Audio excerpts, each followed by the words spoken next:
Bonjour à tous, j'espère que vous allez bien. Donc, je ne sais pas trop comment je vais appeler cette vidéo. Peut-être un tarot pour une pierre, ou chaque tarot a sa pierre. C'est pas vraiment que des tarots que je vais vous présenter, il y a des oracles également.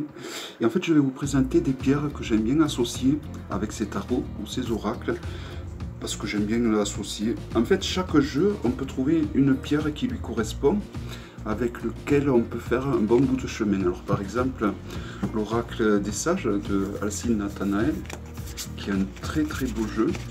Je trouve qu'il a un côté brut, il a un côté ancien, voilà, donc j'ai essayé de voir dans les pierres que j'avais, quelle pierre avait donc ce côté un petit peu brut, un petit peu ancien, un petit peu d'un autre temps.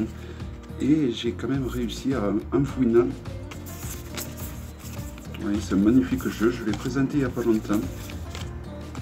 D'ailleurs, il y a des cristaux dessus. Hein. Magnifique jeu divinatoire. Le serpent.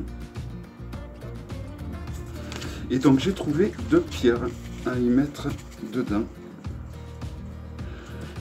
Donc une larme d'Apache, une obsidienne arme d'Apache. C'est en fait une obsidienne, les larmes d'Apache. C'est une variété d'obsidienne qui vont permettre de déclencher des flashs, de développer votre intuition. Et également un quartz du Tibet. Donc c'est des quartz qui sont très rares parce que en fait les personnes vont les chercher à la pioche, ces quartz. Et donc c'est des quartz qui sont hautement spirituels et qui s'apprêtent donc à faire tous travaux spirituels ou de divination. Et donc je trouvais que ces deux pierres allaient très bien avec l'oracle des sages de Alcine Nathanaël. Je trouve que ces deux pierres ont des propriétés qui se rapprochent de ce jeu au final. Alors là je vais vous présenter le El Goliath Tarot, le jeu préféré de Nat. Où là j'ai choisi des pierres, on va dire... j'ai choisi un œil de tigre pour aller avec ce jeu. Parce qu'il a un côté animal. Et qu'on ne le veuille ou pas, de toutes les pierres qui existent en lithothérapie, là, on a l'œil de faucon, on a l'œil de taureau. Mais je trouve que l'œil de tigre est quand même la plus connue, celle qui a le plus de par ses couleurs aussi. Et une purpurite. Donc c'est une pierre qui nous relie à notre coronal. Une pierre d'un violet magnifique, et donc elle va nous faire travailler notre intuition, travailler notre clairvoyance, notre clairaudience également.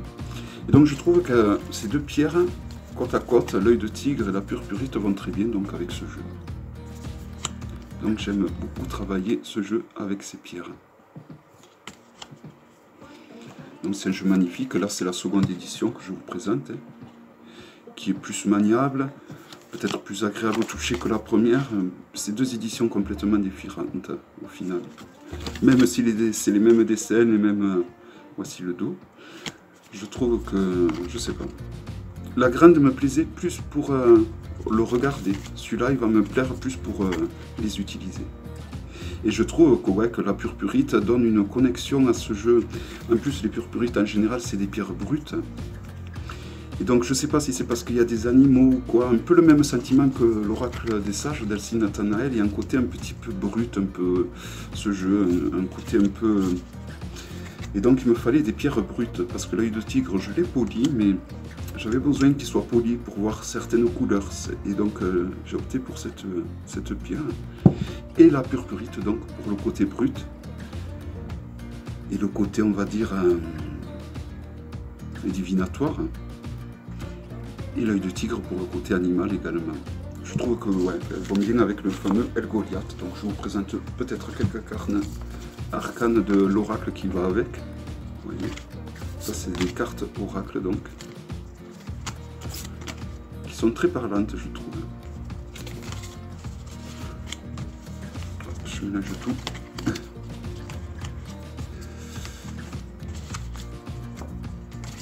Donc là, encore quelques-unes peut-être. Je vais vous montrer ma préférée, je ne sais pas si je l'ai peut-être présentée. Ouais, je l'ai déjà présentée. Alors celle-là j'aime bien aussi. Un peu peur mais j'aime bien. Et donc ma préférée, enfin ma préférée, elle est un peu sanglante, mais voilà, je la trouve magnifique. Elle veut tout dire. Voilà, c'est un jeu qui est très parlant et son oracle est très parlant également, qui est donc vendu avec le tarot. Donc purpurite et œil de tigre. Je vous les remontre. Alors après, il n'y a pas de pierre spécifique qui va à tel jeu. C'est vous, comment vous le ressentez. Vous savez par exemple que la propriété de cette pierre irait bien avec les teintes du jeu. Alors par exemple là, je vais vous présenter le Marchetti Tarot. Où là j'y associe un rubis étoilé et un saphir étoilé. Alors le rubis étoilé, c'est pour l'apprentissage, parce qu'en fait le Marchetti Tarot, je le travaille en ce moment avec un livre sur le rider. Et donc j'avais besoin de pierres de concentration, et le rubis est une bonne pierre de concentration pour étudier, avant de prendre le livre pour lire, parce que moi j'ai une maladie un peu grave et donc je prends beaucoup de traitements qui m'endorment. Et donc je prends un rubis étoilé qui est une pierre énergisante quand même. On se fait des ronds au niveau du troisième œil et ça va nous aider, le fait de faire ces ronds, pour apprendre à mieux être dans la lecture. Ça va nous donner de l'ancrage aussi, nous mettre les pieds sur terre et on va être plus réveillé. Je suis capable de présenter les cartes. Voilà, donc j'ai séparé les mineurs, les majeurs ainsi que les personnages de cours. Voilà, j'ai choisi ce jeu parce qu'il est très proche du rider. D'un point de vue iconographique, on s'en éloigne pas trop, mais on s'en éloigne quand même. Donc, mais c'est pile poil ce qu'il me fallait. Et un saphir étoilé. Alors pourquoi le saphir étoilé? Un peu pour les mêmes propriétés que le rubis, mais là ça va être plus pour me relier, rentrer dans le jeu, pour le côté médiumnique on va dire, ou le côté clairvoyant. C'est pour travailler ce côté-là, le côté intuitif du jeu. Donc le saphir pour le côté intuitif du jeu, et le rubis pour apprendre et avoir les pieds sur terre et être bien éveillé. Voilà. Donc là, il y a, on va dire, deux pierres, une pour des fonctions un peu différentes. Une pour redonner de l'énergie pour bien apprendre, et l'autre pour se mettre en contact avec le jeu.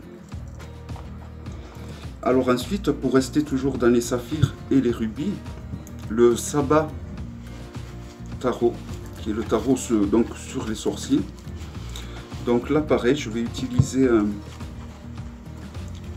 deux rubis, un saphir et un quartz fantôme lémurien. Alors voici pour le quartz fantôme lémurien.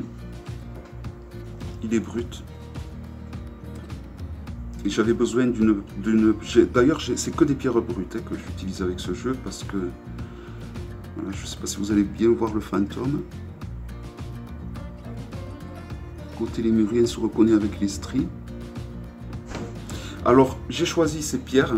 Donc, au niveau des rubis, c'est un peu pour les mêmes raisons que le Marchetti Tarot. C'est pour bien étudier le jeu parce qu'il y a des traductions à faire au niveau des tirages qui sont proposés. Donc, ces deux rubis. Alors, vous voyez là, il y a le rubis noir étoilé et là, il y a le rubis classique étoilé. Donc, ces pierres vont apporter pareil du tonus, de la vitalité pour se tenir à ce qu'on se décide d'avoir comme objectif. Là, le saphir étoilé, donc pour travailler le côté clairvoyant, le côté spirituel du jeu, le côté, on va dire, divinatoire du jeu. Donc le saphir bleu pour le côté divinatoire et les deux rubis pour le côté ancrage, le côté où il va falloir faire des traductions. Et ce quartz lémurien fantôme, au final, je trouve que les propriétés, il a les propriétés un petit peu des deux. Donc le fait qu'il soit lémurien et fantôme, c'est on apprend chaque chose à chaque... il faut digérer bien ce qu'on a appris avant de passer à autre chose d'apprendre. C'est pour ce côté-là, le fantôme. Et avec ce jeu, il faut être patient parce qu'il faut d'abord, si on veut vraiment l'apprendre, il faut d'abord traduire le bouquin. Et voilà, il faut y aller vraiment par échelonnage, on va dire. Et alors, je tenais à choisir 3 coringons parce que les saphirs et les rubis font partie de la famille des ce qu'on appelle les coringons. Alors, 2 rubis et un saphir, donc 3 coringons, parce qu'il y a 3 arcanes du diable. Donc il y a Lucifer, il y a Satan et il y a Diabolus, donc le diable. Donc comme on dit que Lucifer était vogué dans les pierres précieuses, là il y a le diable, était le roi des pierres précieuses entre autres, hein. Donc c'est pour ça que je tenais à ce que ce soit des pierres d'une certaine valeur aussi également. Et puis que le jeu a coûté très cher, donc je voulais mettre des pierres d'une certaine valeur. Mais qui avaient quand même des propriétés qui puissent m'aider à bien me connecter au jeu et à bien le travailler également.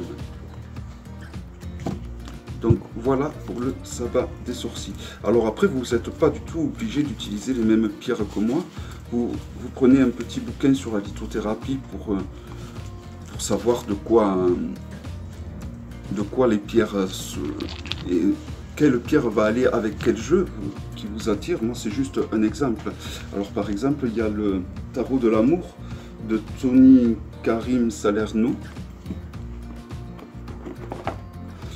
qui est donc un tarot, c'est une compilation de ses plus belles œuvres qu'il a fait en oracle ou en tarot d'ailleurs. Et là je vais travailler avec 2 quartz roses. Ben, pourquoi? Parce que le rose, pour le thème de l'amour, je trouve qu'il va très bien.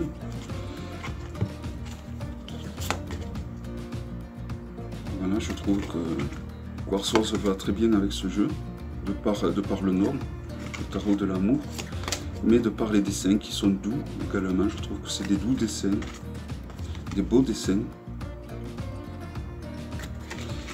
Et je trouvais que le quartz rose, avec un lapis lazuli, pour toujours travailler le côté intuitif du jeu. Alors le diable a été remplacé par le fantôme et les peurs. Et les arcanes mineurs sont de toute beauté. Là nous avons la série des arbres.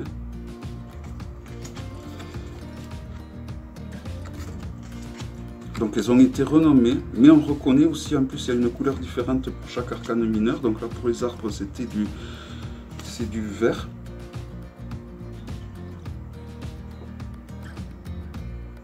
Et là nous allons arriver aux étoiles, où ça va être du blanc. Donc le 7 des étoiles.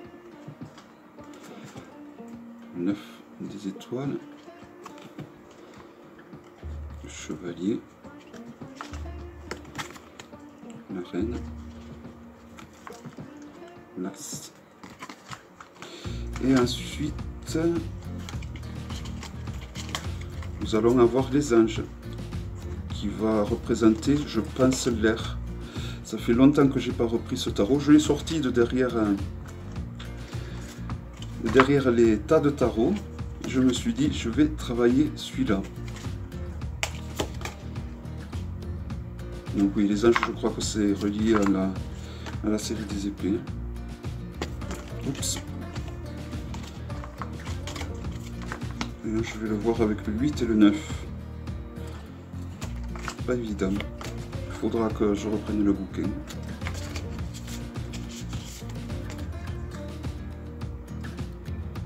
Et la série, je pense, de coupe, qui est rattachée donc au cœur.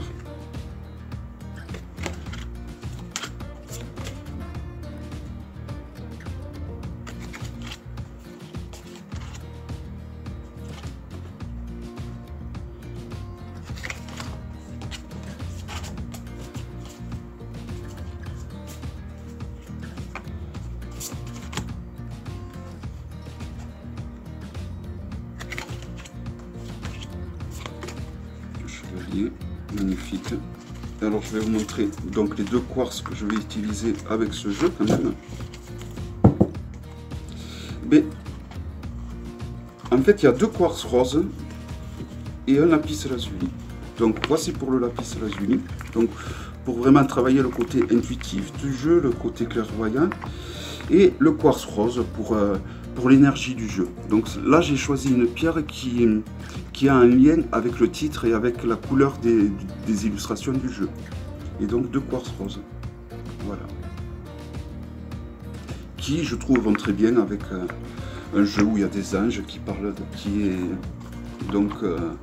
qui a comme cheval de bataille l'amour, donc ça ne pouvait que bien aller avec. Ensuite, l'alchimie avec le Splendor Solis Tarot. Alors c'est un tarot alchimique, car il y a plein de symboles alchimiques. D'ailleurs j'avais fait un vlog il n'y a pas longtemps sur comment travailler ces jeux alchimiques de façon agréable et ludique. Donc là je me devais de trouver une pierre qui a un lien avec l'alchimie, comme l'émeraude. Car souvent on dit que quelqu'un qui prend une stibide associée à une émeraude fait un mélange alchimique qui permet d'atteindre donc le fameux nirvana. Je vais vous montrer l'émeraude en question.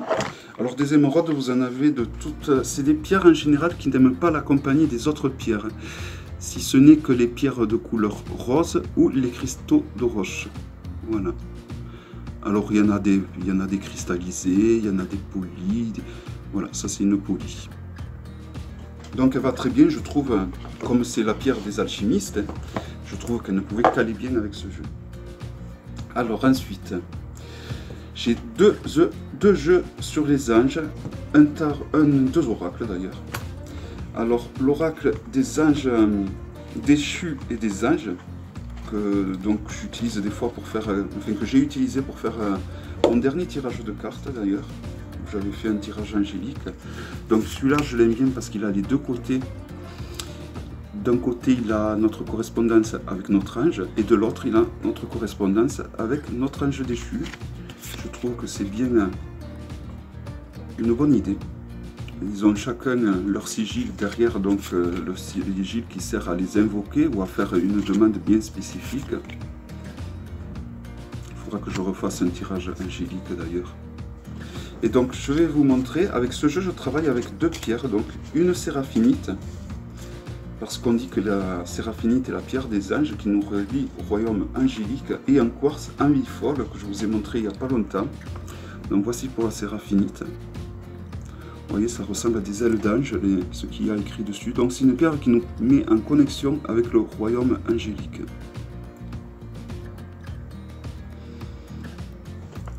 Voilà. Et avec un quartz amphifole, donc pour le côté réconfort un peu qui dégage. Voilà, c'est un très... J'aime beaucoup travailler avec ces deux pierres à ce jeu. Ensuite,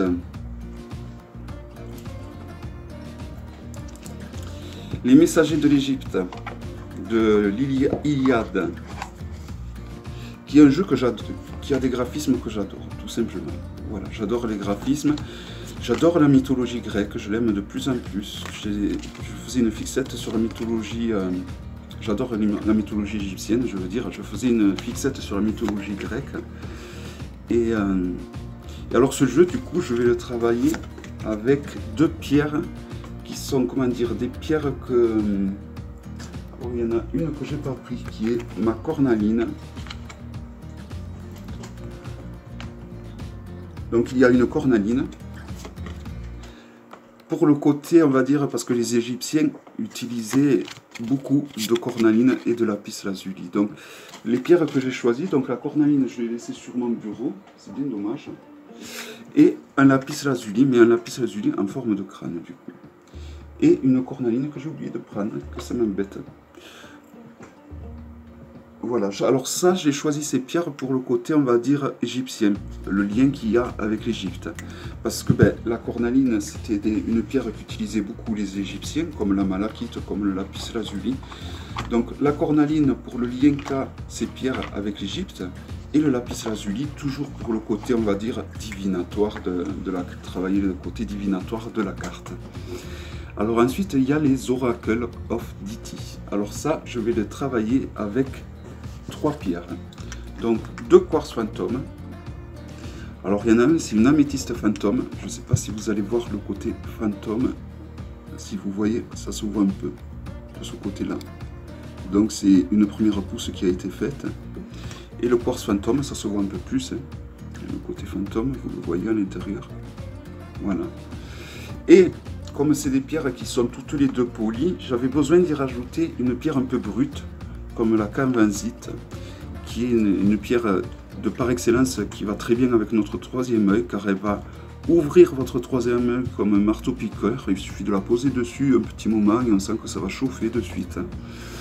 Et alors du coup, je trouve qu'avec les Oracle of Dithis, ce mélange des trois pierres, c'est top. C'est top parce que je pense rajouter même une larme d'Apache pour le côté qui déclenche des flashs. Parce que ces oracles, j'ai décidé de les travailler de façon intuitive, c'est-à-dire juste en me repérant sur l'énergie qui se dégage de la carte, hein, en fonction des fleurs, en fonction de la couleur des fleurs, en fonction de la partie du corps que c'est, en fonction là par exemple c'est le squelette qui se donne la main, donc ça va être vraiment en fonction de tout ça. Donc la camphensite, pour travailler notre côté donc, de divination, pour faire travailler notre troisième œil, même notre coronal. L'améthyste fantôme qui est très rare, pour la rareté aussi de ce jeu, tout simplement, l'améthyste fantôme, juste l'améthyste que fantôme est très très rare à trouver. On trouve des améthystes fantômes, mais des quartz améthystes fantômes fumés. Améthystés comme ça, mais que des améthystes fantômes, c'est vraiment très très rare d'en trouver, et surtout du rugué comme ça. Donc, et cet oracle est devenu quelque chose de rare, c'est devenu un petit bijou quand même, qui n'est pas évident, qui devient de plus en plus dur à trouver. Donc c'est pour ce côté-là, on va dire, et aussi parce que, comme je vous ai expliqué tout à l'heure, les quartz fantômes, comme les améthystes fantômes, servent à nous faire passer chaque étape les unes après les autres avec réussite. Et donc, comme ce jeu, je veux m'en servir de façon intuitive, mais je veux quand même garder aussi les pieds sur terre, et il faut pas être pressé quand on travaille un jeu comme ça.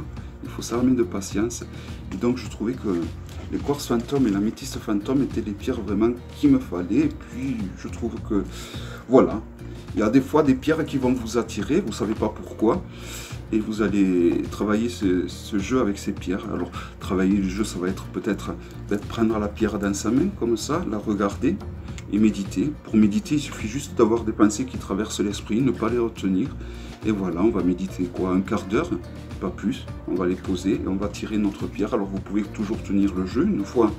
Une fois que vous avez étalé vos cartes, vous pouvez reprendre le cristal dans votre main gauche ou dans votre main droite, peu importe, et vous tirez des cartes.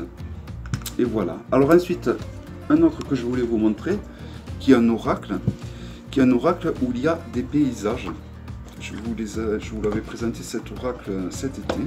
Alors il s'agit du Magic, alors je ne sais pas trop si c'est dans le nom, A Deck Wonder Walking, voilà, qui a des images tout simplement magnifiques. Et c'est un jeu même avec lequel on pourrait travailler nos rêves, je trouve. Alors ça, j'en suis à peine juste au début, hein. Je ne suis pas sûr que je vais continuer. Mais voilà, je m'étais mis que ce jeu, il serait, je sais pas, depuis le début que je l'ai, depuis le début que je vois ces dessins, je me dis que c'est un jeu qui peut être très très bien donc pour travailler sur nos rêves. Ouais, je trouve que les illustrations de ce jeu se prêtent très bien au monde des songes, au monde des rêves.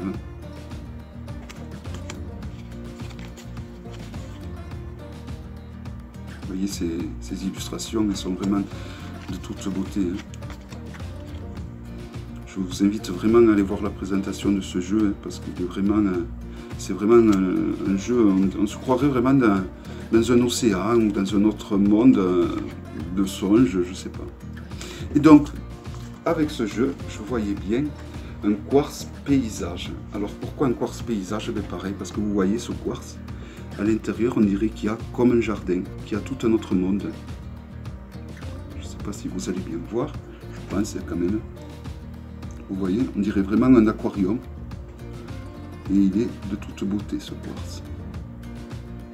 J'aurais dû prendre une lampe pour vous l'éclairer, mais Voilà, vous le devinez à peu près, vous voyez vraiment de toute beauté. Je trouve qu'il correspond très bien au visuel qu'a le rendu de cet oracle. Voilà, ben c'est à peu près tout. Je crois que j'ai fait le tour. Ah non, le dernier, j'ai oublié. Alors, qui est le Arcandux Tarot. C'est un tarot que j'ai présenté récemment. Je vais vous dire le nom de façon plus précise quand même. Il s'agit du The Flux Arcana Tarot. Alors ça, ce tarot, je l'utilise en fait souvent avec mon quartz de divination. Donc avec la cristallomancie. Voilà. Parce qu'il a un côté épuré.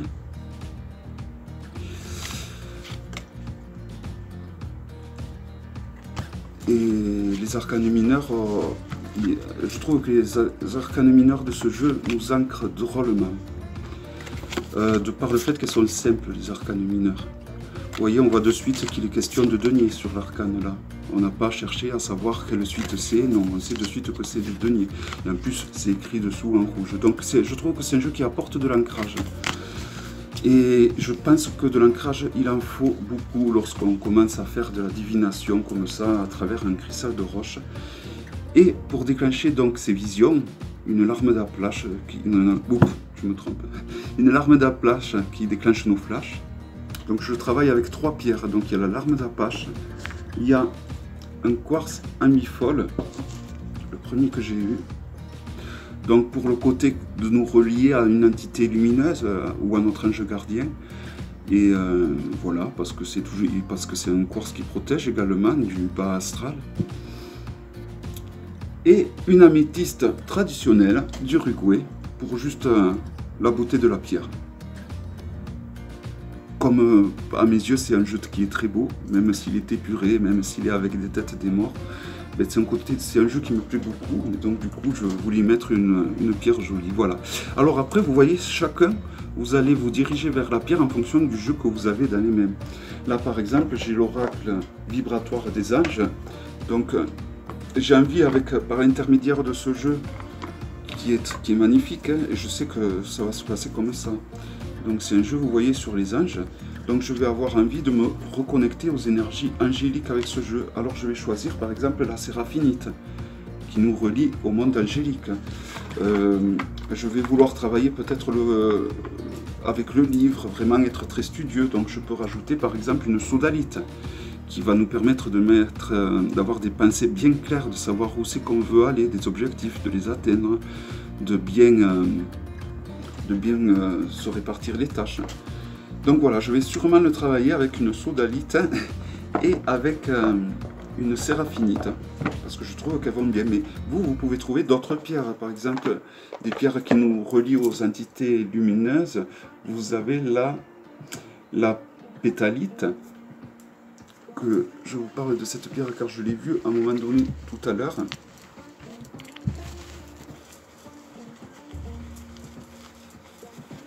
C'est une toute petite pierre, voilà, qui nous relie à des entités lumineuses ou à notre ange gardien. Voilà, vous voyez, c'est des toutes petites pierres. Donc, vous pouvez très bien le travailler avec cette pierre. Vous pouvez le travailler avec des pierres, parce que ce jeu, avec un œil de tigre, parce que ce jeu, vous trouvez qu'il vous apporte beaucoup d'ancrage, qui vous permet d'avoir, c'est un oracle qui vous permet d'avoir les pieds sur terre. Voilà, alors vous pouvez travailler la lune avec les pierres. Pour ça, vous choisissez par exemple une pierre de lune blanche ou noire. Vous voyez. Et donc vous pouvez travailler des jeux qui ont comme les phases lunaires, il y a l'oracle de la lune noire. Par exemple, l'oracle de la lune noire, à l'époque, je le travaillais beaucoup avec cette pierre de lune noire. Parce qu'elle est vraiment noire et je trouvais qu'elle allait très bien avec cet oracle. Donc l'oracle de la lune noire et cette pierre vont très bien ensemble. Voilà, donc je crois que j'ai fait le tour. C'est une longue vidéo. J'espère qu'elle vous aura plu et que vous aurez pris du plaisir à la regarder autant que moi, ce que j'en ai pris en la faisant. Et je vous dis à très bientôt pour une prochaine vidéo. Bye bye.